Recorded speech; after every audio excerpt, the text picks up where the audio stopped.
partir de agora, você acompanha o programa Caminhando com Jesus, com Irmã Eliana e Ana Ariel. Oi, gente linda! Mais uma semana, nossas quintas-feiras juntinhos, para quem acompanha no dia que a gente está aqui com você, e para quem está assistindo offline, mais uma semana em que a gente caminha com Jesus. De tanto imitar a santidade, um dia a gente reencontra a santidade que habita em nós. Então essa é a nossa jornada do caminhando com Jesus. E para você que está em casa, essa é uma jornada de estudar a Bíblia de um outro lugar. No último programa eu fiz altos questionamentos bíblicos e a irmã me disse uma coisa tão linda, né, que a Bíblia já havia sido feita, mas que o que a gente faz aqui é estudar ao acaso o que a espiritualidade orienta na Bíblia. E hoje, para quem quiser acompanhar, a gente está estudando João 3, versículo 16, a missão do Filho. Por que que Deus amou ao mundo de tal maneira que deu o seu Filho? Ou seja, como que é esse lugar onde Deus deu a figura que ele mais amava, né? Um filho por toda a humanidade. Então daqui a pouquinho a gente vai estudar mais sobre isso. Para você que está em casa, você pode acessar através do site da TV Mundo Maior, toda a programação, toda a grade do Caminhando com Jesus. Você pode acessar através do @TV Mundo Maior no Instagram, Facebook, no canal da TV Mundo Maior, você vai lá, coloca o sininho para ver a gente, para ver os programas anteriores. Para quem não sabe, faz muitos anos que a irmã Helena também tem o programa Espiritismo Sem Mistério, que vai ao ar quinzenalmente às terças-feiras, e ela, se eu não me engano, já está no capítulo 18 do Evangelho segundo o Espiritismo, ou seja, é uma oportunidade de você estudar desde o primeiro capítulo e vir vindo, estudando semana por semana o que o Evangelho segundo o Espiritismo tem a nos dizer. E para nossa alegria, não é qualquer evangelho, né? É o evangelho traduzido pelo nosso querido Chico Malgeri, através dos estudos da nossa querida irmã Eliana, da Caritas Editora, da nossa editora Casa do Pão. É muito gratificante. Eu tenho uma memória de luz muito linda no Congresso Mundial Espírita em 2004, no Mutualité, em Paris, de segurar aquele evangelho azul na mão, nos 200 anos de Kardec, e poder dizer: a nossa casa espírita traduziu mais uma versão do Evangelho, dessa vez com rodapé de estudo. No final tem um PowerPoint para estudo que você pode adquirir para a tua casa espírita, ou para você que está em casa e não sabe como acessar. E você consegue todas as informações através do canal da irmã Eliana, que também é um canal no YouTube. Lá nos comentários, o Antônio, que está aqui no backstage, ele lê os comentários, traz para você. Então estou dando aqui alguns informes, alguns recadinhos para você que está chegando nessa alegria, né, de falar de Deus. Eu estava aqui lendo uma parte, irmã, do rodapé de estudo, e uma das coisas que fala nesse pedaço diz assim: alguns insistem na ideia de que Deus enviou Jesus com o propósito de conceder salvação a todos sem exceção, mas somente com uma possibilidade. Contudo, Jesus deixa bem claro que a salvação daqueles que o Pai me dá pertence a todo um caminho. Então, eu queria muito ouvir isso da senhora, né, entender que salvação é essa. Passo a palavra. Bem-vinda, amada. Alegria, a gente retorna a nossa palavra, o nosso estudo semanal. Essa cruzada semanal, cada encontro, né? Quase 2 anos lá nos sábados e vindo agora para a quinta-feira, estamos muito felizes. E você podendo voltar após esse longo período, que não foi tão longo assim, mas que, né, para a gente que está pegado parece longo, né? Passa rápido. Nós então hoje trouxemos esse tema muito bonito: e Deus amou tanto o mundo. Pare aí, pare só nessa frase. Deus amou tanto o mundo. E a gente então cumprimenta vocês com todo o nosso carinho e abraça vocês e envia a você que é o nosso fã, que é aquela pessoa que nos assiste, que está conosco, que nos escreve, ou que bebe dessa fonte, ou que por algum motivo você está nos vendo hoje. E a gente quer falar com a sua alma, com o seu ser inteiro, com o seu coração, né? Jesus é caminho, Jesus é vida, eu sou o caminho, a verdade e a vida. Jesus é o pastor, então precisamos buscar a nossa ovelha interior. E o bom pastor, porque há também o mau pastor, ou os pastores indolentes ou indiferentes. Enfim, ele vai representando a si mesmo para nós de muitas formas, né, no Evangelho joanino. É muito bonito o Evangelho de João. E hoje, 3,16, trouxemos essa afirmação sem a continuidade dele, para que você possa sentir essa palavra: Deus amou tanto o mundo. E Deus amou tanto o mundo. Ou seja, a gente esquece do quanto Deus nos ama, a gente se perde do quanto Deus nos ama. A gente às vezes se sente órfão porque não tem um parceiro, porque não tem um irmão, porque os pais já desencarnaram. E a gente esquece que o amor divino é para sempre, né? Ninguém nos ama mais, não há noivo mais fiel, pai mais inteiro, né? Irmão de caminho mais pungente, mais cuidador do que o nosso amado Jesus. Então, dentro dessa ideia, Deus amou tanto o mundo, né? Então, por que ele nos amou tanto? Que lugar é esse da vida eterna, né? Por que Deus enviou o seu Filho ao mundo, né? Para que não julgasse? O que a gente tem para aprender com isso? Então, para você que está em casa, é em João 3, versículo 16 da Bíblia. A gente está em 2022, então faz 13 para 14 anos que eu estudo essa palavra de um outro lugar, e eu vou olhando os rodapés de estudo e sentindo esse amor de Deus na minha vida, percebendo quando ele faz respostas para temas que a minha alma precisa. Então, irmã, passar a palavra aí para a senhora de novo, pode ser? Deu uma engasgada aí forte, porque eu me sinto mesmo emocionada, e quando eu vou falar de Jesus, fico mesmo, Ana, num outro patamar, num outro lugar. Às vezes flui de uma forma assim, mais rápida, outras vezes empaca, mas falar que Jesus ama o mundo, e a gente olha o mundo hoje de forma tão desencantada, e a gente, será que já pensou e parou? Eu amo o mundo? Eu fiz essa pergunta para perguntar para você: você ama o mundo? O mundo, qual ele está hoje? A natureza mãe, os rios, as árvores, os animaizinhos, a história humana, sabe? Passe a olhar o mundo além da sua janela, saia um pouco do seu mundo individualista, restrito, do seu pequeno quadrado. Vamos olhar esse mundo redondo. Deus o fez redondo. A Terra é uma circunferência e nós olhamos o universo como côncavo. A linha do horizonte está numa reta, mas conforme você avança é como se fosse cair, né? Então há um redondo mundo em torno de nós. Nascemos num mundo redondo dentro do ventre. Ele é circular. O seio de nossa mãe é circular. Ele é redondo também. Os lábios de nossa mãe que nos beijam, os olhos de nossas mães são redondos, circulares, são os primeiros movimentos que nós percebemos. O nosso pai é circular, as mãos são conchas, côncavas, mas entanto, será que nós amamos esse mundo? É tão importante.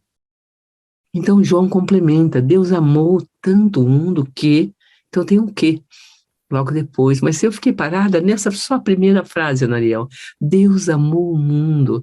Será que nós não temos que transcender um pouco o nosso próprio mundo? O pai, a mãe, o drama, o conflito, a dor, sabe? Sair um pouco. Transcendência é isto, é transcender, é ir além, é estar acima, e ao mesmo tempo dentro. Uma coisa é estar dentro do mar, olhando um pedacinho dele. Outra coisa é estar aqui na praia, ou admirando o mar. Eu amo o mar. E quando a gente diz eu amo o mar, é o mar, aquela imensa massa de água. Não é só aquele momento que eu nadei.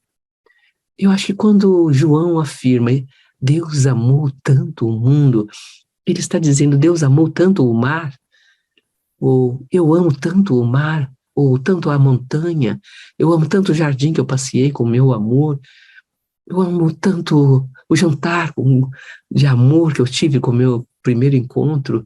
Eu amo tanto as minhas núpcias. Sabe, nós precisamos dar esse passo, Ana, do amor com que eu amo as minhas coisas, para o amor com que eu amo o mundo à minha volta. As pessoas que passam, sentir emocionados.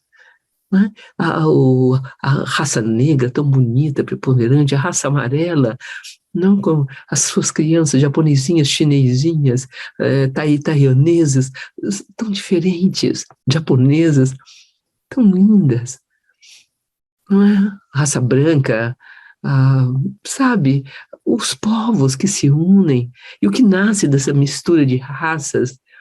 Lembramos não do Peter Spelter falando do Brasil como, né, uma pátria que abraça, e ele fala da mãe índia, ele fala que a mãe, mater, no nível sistêmico, está os indígenas, eles são os donos dessas terras, eles estavam aqui antes dos portugueses, dos brancos, antes do escravismo, dos negros que foram trazidos como escravos, e dizimados, e tão perdidos. Amo essa pátria, esse povo. Se você investigar a sua história, você vai ver que tem uma avó, uma bisavó, uma bisa, ou da África, vindo da África, ou desta terra indígena, mãe pátria brasileira. Então, Deus amou tanto o mundo. Vamos amar o mundo? Esse é o nosso convite inicial desse pequeno encontro de hoje, Anariel. Gostaríamos de ter, então, também a sua contribuição nesse sentido.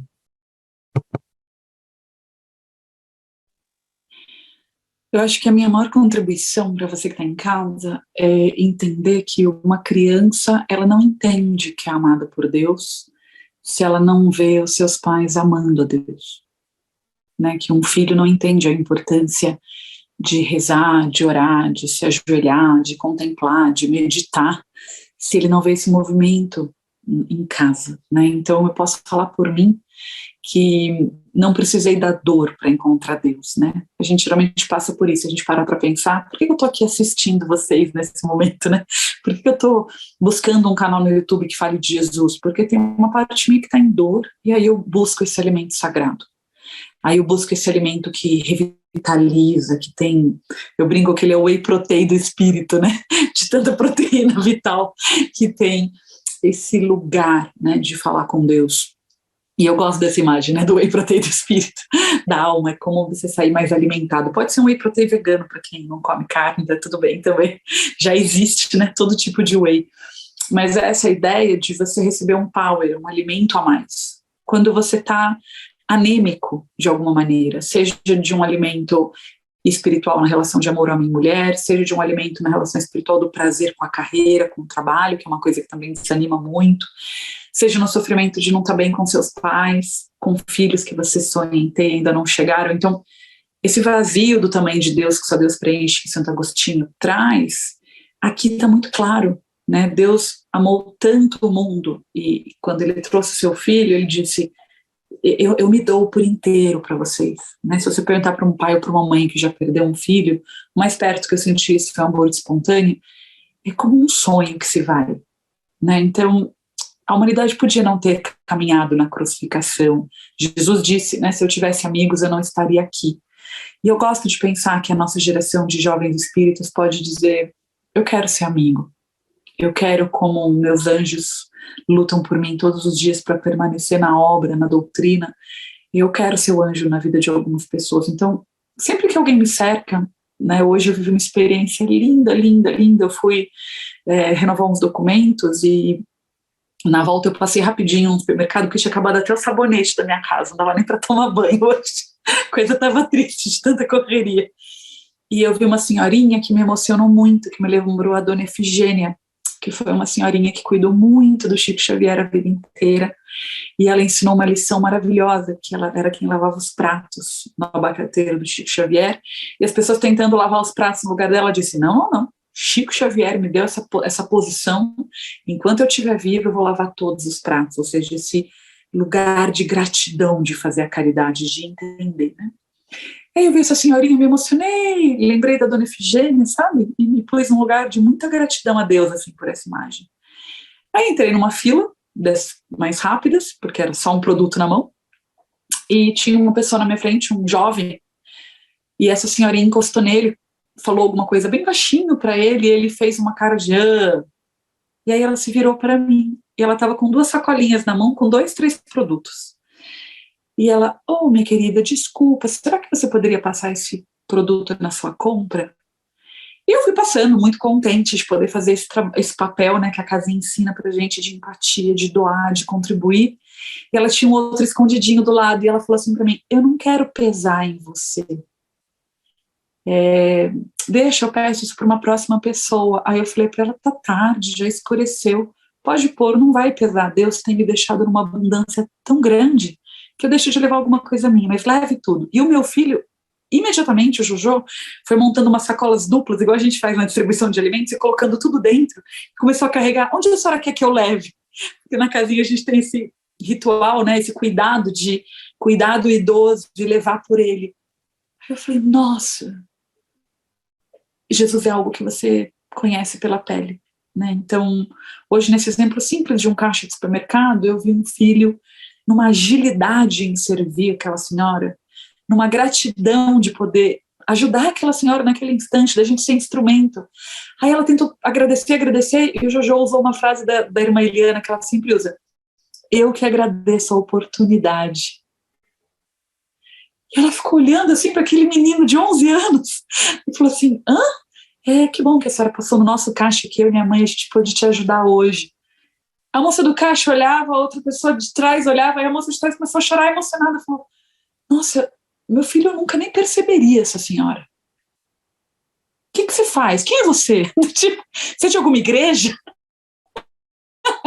Aí eu comecei a falar da casinha, contei da live da irmã Eliana, que toda sexta-feira às 20 horas ela tem o culto de Evangelho no Lar ao vivo no canal da irmã Eliana, que todo domingo de manhã a irmã Eliana faz um programa que é uma espécie de escola de paz, comecei a contar o que era a casinha. Mas ali eu estava contando porque alguém viu o testemunho. Então, esse Deus que amou tanto o mundo, quando você vive esse Deus, você também ama o mundo. Eu acabei de viver a experiência, estou aqui quase começando a chorar, muito emocionada, porque isso faz tudo valer a pena. Estou lá ouvindo meu filhinho chorar na sala com sono, já é final de dia, às vezes a gente está gravando mais cansado, e eu falo, Deus, obrigada por essa oportunidade. Então, irmã, assim como a senhora está hoje engasgada, eu estou aqui me embargando também, porque o nome desse item, desse versículo bíblico de João 3, que é o 16, é a missão do filho. Então, quando eu olho para o meu filho e olho a filha que eu fui, eu sou muito grata por ter escolhido te seguir, por ter escolhido te obedecer, por a senhora ter me dado ferramentas terapêuticas de não escolher ser a filha rebelde que precisa negar os pais para ser alguém. Eu sou a Ana Ariel, e ainda assim eu sou a filha da irmã Eliana, sou Severino, eu tenho muita gratidão por isso. Ana, que história linda é isto.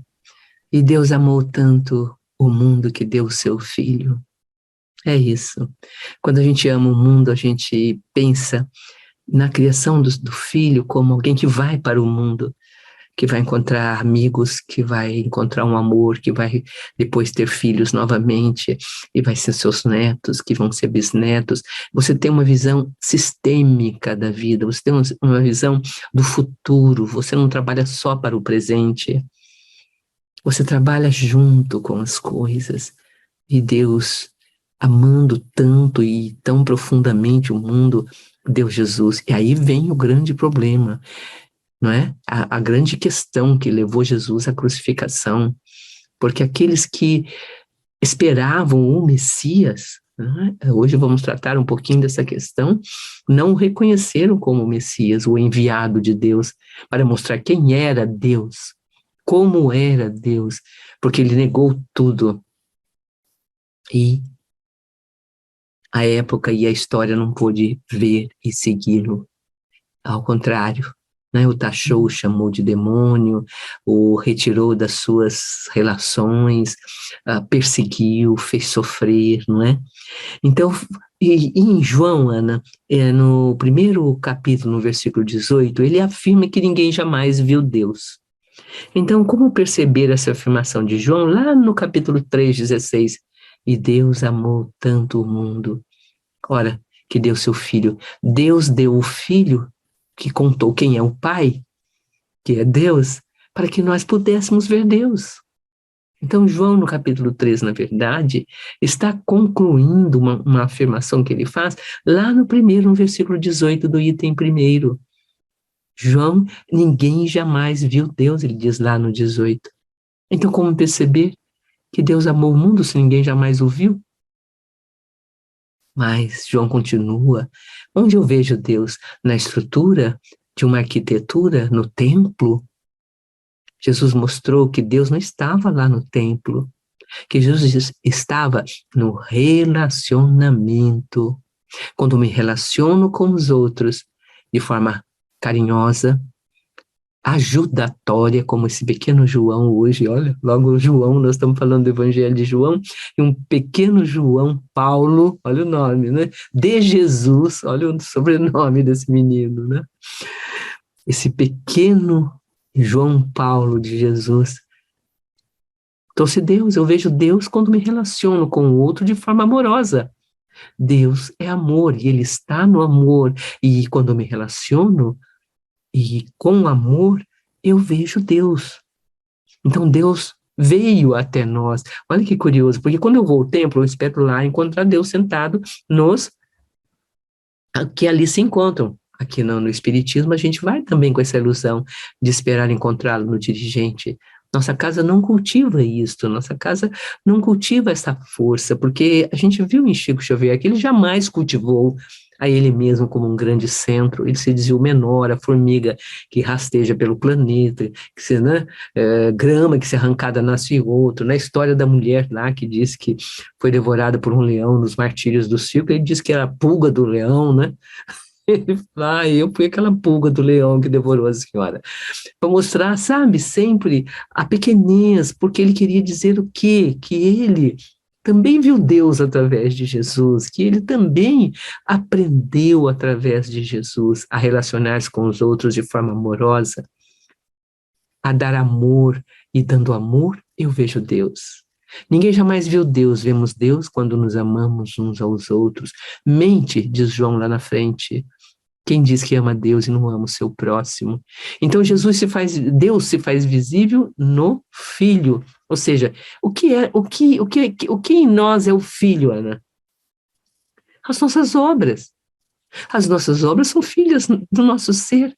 Nossas obras de arte, se sou artista, a nossa poesia, se eu sou poeta, se eu sou mãe, o meu filho, se eu sou cozinheira, a mesa posta.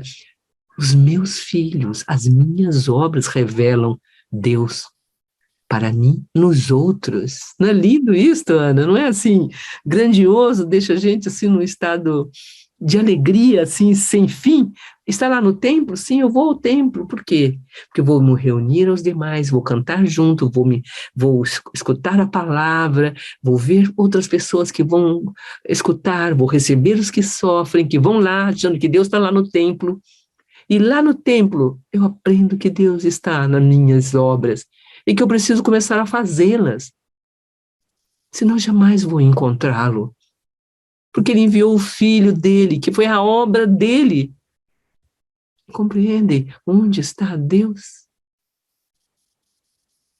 Jesus quer isto, que eu veja. Não só ele como um Deus no lugar de Deus. Ele nunca tomou o lugar do Pai. Ele disse, o Abba, Pai, o que vou levar vocês até o Pai. Eu sou uma porta. Porta é algo parado, imóvel, humilde. Eu abro ou fecho. Ele falou que é pastor, que ele não é, sabe, o dono do rebanho, nem o criador do rebanho. Ele jamais tirou o papel de Deus do próprio Deus. Ele mostrou Deus no relacionamento. E logo depois ele encontra a mulher da Cananeia, Ana. A mulher da Samaria. A Cananeia não, a mulher da Samaria, a quem ele dá a água da vida. É muito bonito a gente ver o Cristo relacionando-se e dando, como ousas falar comigo, que sou da Samaria? Os judeus não falam com as mulheres, muito menos com as pessoas da Samaria, porque havia ali um litígio, uma luta, que aqui, no caso, não vem ao caso a gente conversar sobre, porque hoje estamos conversando sobre Deus, que amou tanto o mundo que deu seu Filho. Então vamos dar as nossas obras, vamos amar o mundo. Ai, quero um mundo melhor, quero um governo melhor, quero tudo melhor, mas eu não amo o mundo e não dou as minhas obras boas. Eu não faço a minha pequena parte. Pode falar um pouquinho, Aninha? Quando eu não tenho...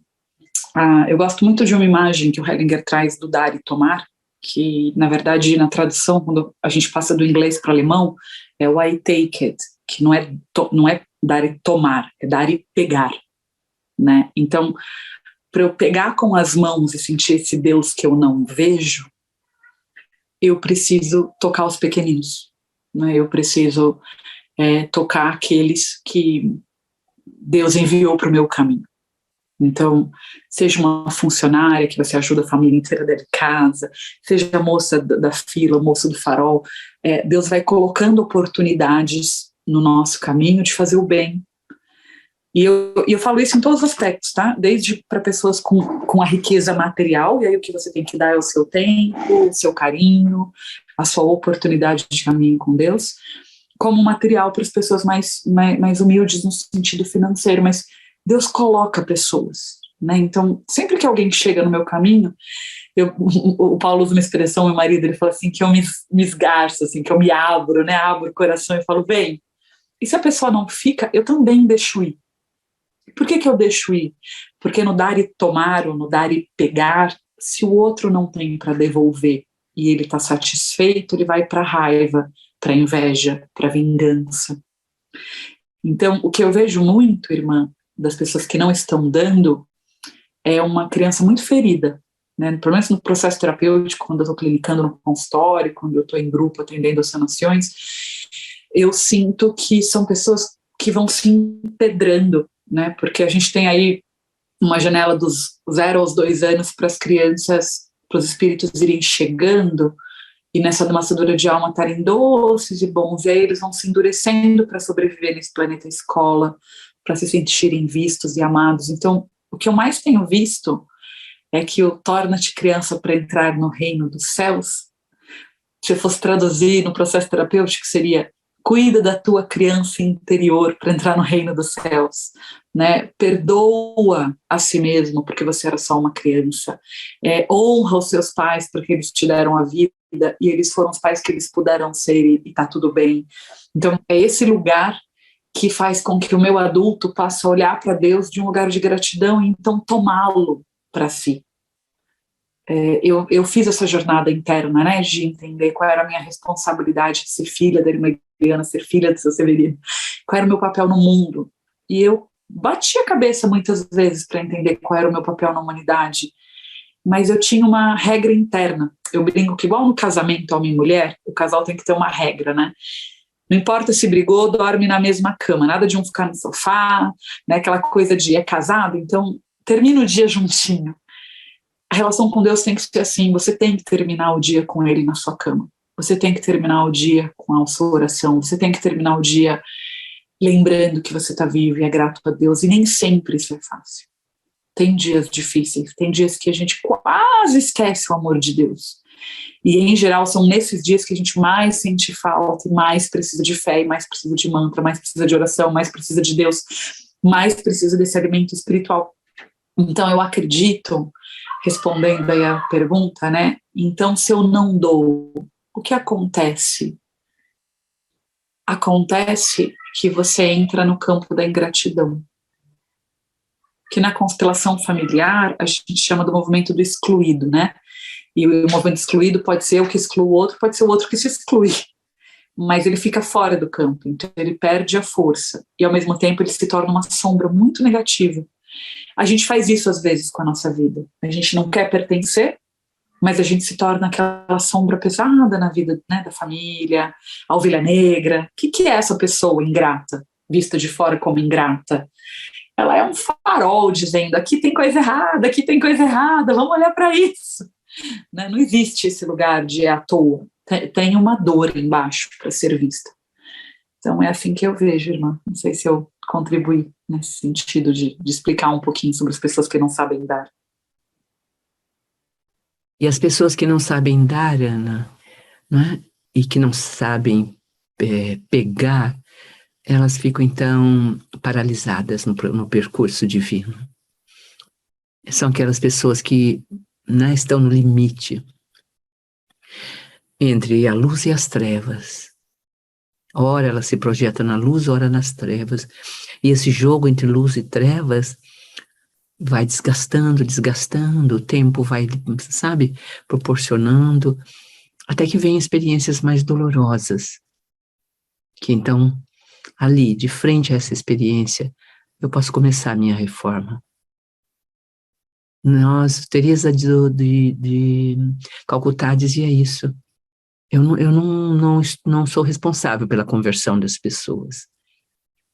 A conversão de cada irmã aqui dentro, quando alguma irmã ia falar com ela sobre a dureza de algumas, ou a incompreensão de outras, ou o limite do amor de terceiros, ou aquelas que estavam até trazendo danos à obra, ela dizia: Deus as trouxe, Deus as fez permanecer por algum motivo, e Deus as levará. Eu não sou responsável pela conversão de ninguém. Deus é responsável pela conversão de cada ser. Este é um problema entre estas almas e Ele. Só Ele pode fazer a medida. Façamos a nossa parte. Em todos os momentos, essa frase de Chico Xavier, eu fiz a minha parte, faça a sua parte, né? Ele nunca falou isso para nós, faça a sua parte. Ele só afirmou que ele fez a dele. E a gente, nas entrelinhas das suas sábias palavras, como sempre, a gente pensa, claro que ele está dizendo, não fique olhando só para mim, não fique me admirando. O que Jesus esperou na cruz foi que nós fizéssemos a nossa parte. Por isso ele disse, se eu tivesse amigos, eles teriam se reunido, se organizado e vindo e me defendido. Ninguém fez a sua parte. Eu estou sofrendo do fato daqueles que não fazem a sua parte. Então faz a sua. Não há aqui na Terra ninguém para fazer por nós. Não há. E nós precisamos amadurecer esse sentido de que Deus enviou o Filho amado, amou tanto o mundo, que nos deu aquele que nos dá a mão e nos leva. Deixa sua palavra, seus ensinos, sua força. E o que nós estamos fazendo aqui, Ana Ariel, é isto. É jogando a rede. Não é? Jogando a rede. E só de madrugada, muitas vezes, e quando Jesus aparece, que ele diz, está jogando só de um lado. Né? Jogue do outro. Não, mestre, mas a noite inteira jogamos a rede, diz Pedro, né? Sempre retumbante, sempre respondendo, né? E Jesus afirma mais uma vez, mas você não jogou do outro lado, jogue do outro lado. Então, às vezes, nós estamos também olhando só de um lado da história, pegando as pessoas ou as coisas só de um lado. Tem o outro lado do barco, o outro lado. E então, a rede veio cheia, que quase se arrebentou. Muitas vezes, nós estamos olhando para o lugar errado ou esperando de onde está deserto, e o Éden está do outro lado. E o deserto um dia se transformará em Éden. Nós sabemos disso, porque Deus é capaz disso. Tudo começa um dia, não é? Então, nossa palavra é de profunda esperança. Vamos lembrar, ninguém jamais viu a Deus. Vejo Deus quando eu amo o meu próximo, quando eu me relacionamento. Então, Deus está no relacionamento. Não se isole, não fique sozinho. Busque o coletivo. Busque estar com os outros. Na quarta-feira, nós temos um estudo chamado Escola da Alma. E uma pessoa começou um trabalho de quimioterapia muito grave, muito intenso, na fase vermelha, de tão grande está o câncer dentro dela. E ela não deixou de estar na aula. Ela ligou o seu celularzinho à noite, tinha passado 5, 6 horas na quimio, para estar conosco, para ouvir as palavras, para estar viva. Então, não é enfermidade, não é doença, é alguém com sede de Deus, é alguém que está entregando a Ele realmente o seu coração, alguém que se relaciona com Ele e quer estar junto de pessoas que também se relacionam. É assim que nascem os grupos, se mantêm, se colaboram, se elaboram juntos, Ana. É nesse sentido, senão não tem sentido. Jesus reuniu 12 e ele andou com os discípulos. Teve no início 72, deles 12, outros foram deixando. Pedro o negou, mas ele amava, sem esperar a perfeição do outro, sem condição. O amor do Cristo é incondicional, como o amor de Deus. Deus nos amou, ama. Ele não só Deus amou tanto o mundo, Deus ama tanto o mundo, que continua enviando o Cristo. através daqueles que pregam sua palavra, que vivem a sua verdade, de crianças como João, o pequeno João de Jesus, João Paulo de Jesus, e muitos outros que cantam, que revelam em inúmeras religiosidades e religiões. Sabe, quando as ventanias vêm, elas levam muitas coisas embora, as enxurradas também. Mas depois vem um tempo límpido, cheiroso, perfumado, de esperança e futuro. Vamos esperar esse tempo. Vamos nos precaver e sobreviver a este desânimo, desencorajamento e distância de Deus.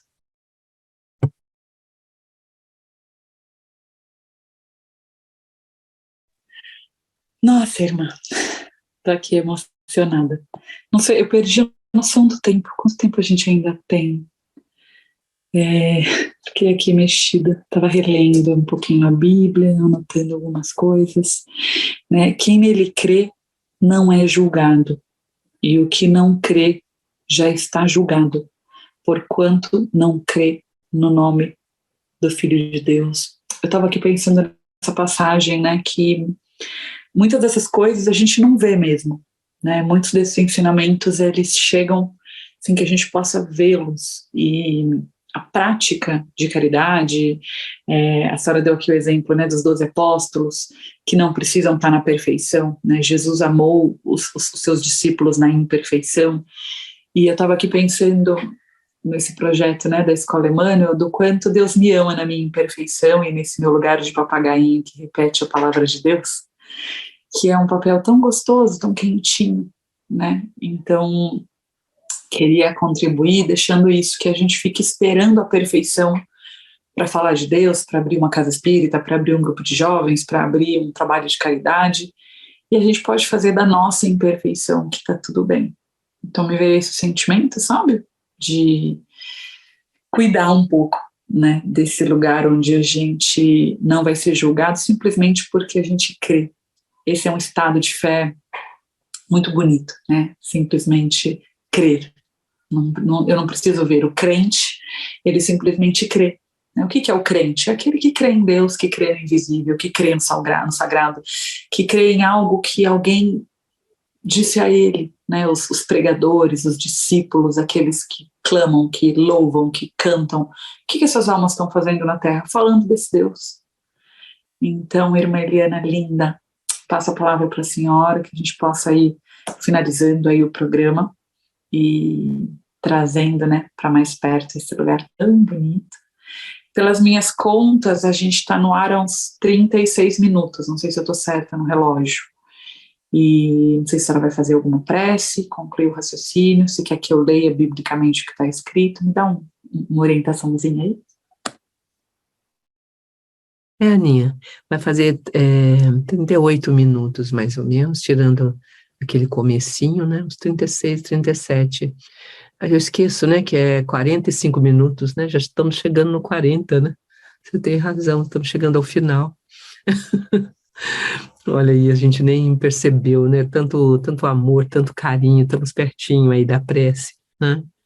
Deus amou tanto o mundo, viu, Ana?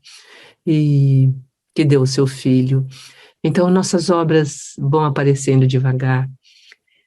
Aqui na nossa FEAL, na nossa TV Boa Nova, Rádio Boa Nova, as obras estão se mostrando em cada comunicador, em cada pessoa que ali se coloca, em cada encontro, cada vez mais programas lindos, e agora sob a direção do Júlio, quanto benefício, quanta abertura, quantas coisas novas vieram, e nós aqui no meio disso tudo também, não é, Ana? São as obras testificam a presença de Deus, é o nosso filho, né? A FEAL é filha de outros membros que se reuniram, as Casas André Luiz é o fruto, é a árvore dando o seu fruto, a Miki também, ela é uma criança que é filha de corações que se uniram ao nosso coração. O primeiro coração foi o meu coração com uma criança que desmaiou de fome. Mas a outra criança que ela trouxe, depois a terceira criança, a quarta criança, eu não conseguia mais dar, então pedi a quem tinha, fiz como Jesus fez na cruz. Ora, não tenho, mas posso pedir a quem tem. E assim começou, de pedidos, em nome de quem não tem, no lugar de quem não tem. E apareceram muitas almas, e nosso grupo fica sempre entre aqueles números, né, dos 72 lá do Cristo, e é curioso, às vezes avança, às vezes diminui, e sempre aquele grupo pequeno, mais central, permanente, e a obra vai sendo realizada, né? Então vamos terminar com a prece, Anariel, tá? Vamos entrar nesta oração linda. O Espírito Santo é o poder de Deus. Reunidos aqui, deixando aí o nosso beijo, Anariel, deixe seu beijo. Me despeço nessa gratidão, né, pedindo para guardar esse aprendizado final que a senhora trouxe tão lindo, né, de que Pedro questiona, mas Jesus, eu joguei essa rede tantas vezes, não veio mais peixe, né? Ou seja, já tentei pescar muitas almas. E aí Jesus fala, então joga para esse outro lado.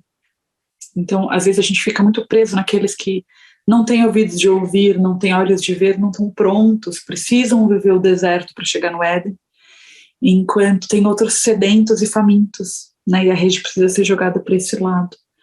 Isso me trouxe uma resposta de perguntas internas que eu estava fazendo para minha alma, então quis retribuir repetindo, né, esse contexto. Gente, às vezes a gente fica aqui, né, preso em um filho, ou em um parceiro, ou naquele irmão doente, e tem esse monte de outras pessoas famintos da gente, né, precisando da nossa amizade, do nosso companheirismo, né, do nosso papel de falar de Deus, e a gente fica ali, só olhando para quem não quer. E, nossa, que forte. Obrigada, irmã. Gratidão, viu? Me acalmou a alma aqui. Vou rezar juntinho. E aqui reunidos, o seu coração e o meu coração, Ana. O coração de nós duas com o coração de quem possa se encontrar conosco hoje, ou amanhã, ou depois. Os nossos corações unidos no Santo Espírito de Deus, que vem através de nós, através de nossas obras, vem e faz a obra. Quando sabemos que o Santo Espírito de Deus está conosco, quando a alegria nos toma, quando a força nos aparece mesmo na fraqueza, quando o ânimo se levanta mesmo no desânimo, quando o vazio se preenche de esperanças e sonhos, ali vamos nós caminhando e sabendo que Deus está. O deserto, olha então Jeremias, o grande profeta, diz, ainda se plantarão vinhas nesse deserto. Então vamos olhar os desertos do filho querido que não te escuta ou não te ouve, do parente mais amado que também segue descaminhos, ou seres que você ama e não te escutam, ou na sua igreja aqueles que não alcançam a palavra e não obram. Diga como Jeremias disse um dia, ainda se plantarão vinhas nesse deserto.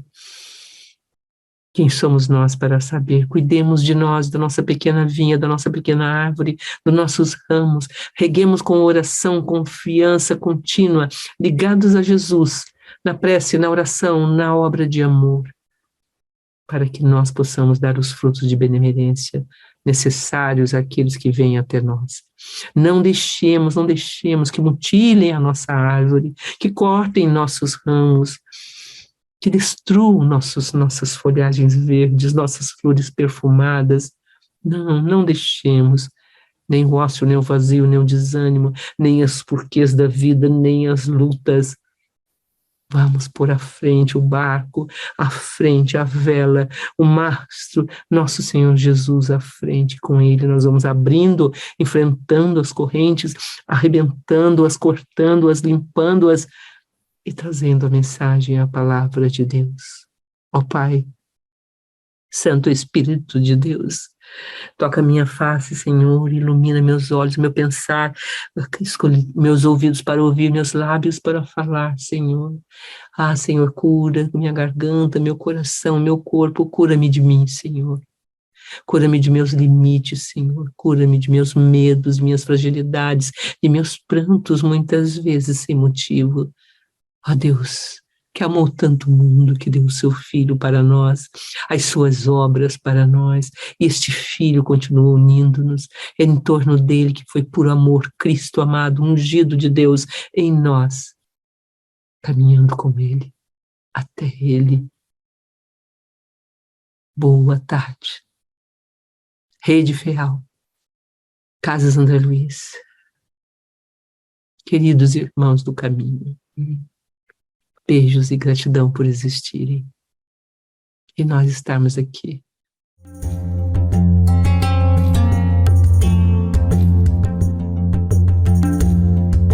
Você acompanhou Caminhando com Jesus, com Irmã Eliana e Ana Ariel.